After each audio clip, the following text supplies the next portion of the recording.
Is Tip Tuesday, and I wanted to talk about breakfast today, and coffee is a big part of mine. So I'm gonna drink this coffee while we're doing this video. By the way, I got this from Mattermore Coffee. Really, really good coffee. You should check them out, local, right here in Hampstead. What I want to talk about today is why you should eat breakfast.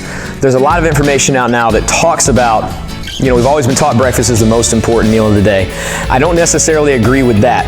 I found that through working with hundreds of people, it's not the most important meal of the day. We want to help people eat how it's convenient for their schedules, and oftentimes people really don't want to eat when they wake up. It's very hard to get somebody to have good eating habits if we're trying to force them to do something that just makes them feel sick.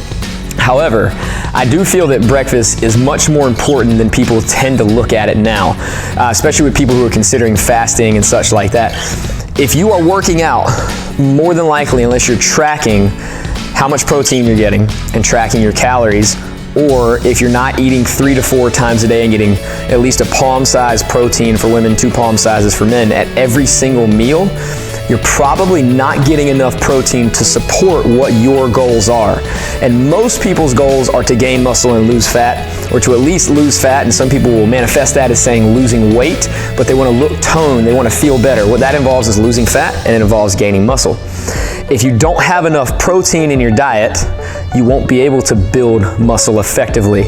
If you don't build muscle, you won't burn as many calories at rest.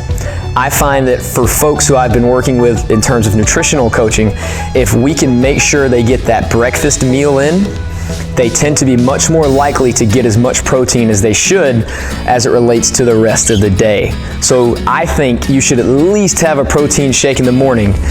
If you're not tracking things, it's very, very important that we get enough protein when we're working out, when we're doing strength training, and when we're working out hard. So consider breakfast as a way to do that, because if you try to jam everything into 1 meal or 2 meals or sometimes even 3 meals a day, it can be very challenging to get enough protein. So that is your tip on Tip Tuesday today. Now, go ahead and plan your breakfast for tomorrow and make sure you're getting protein at every single meal.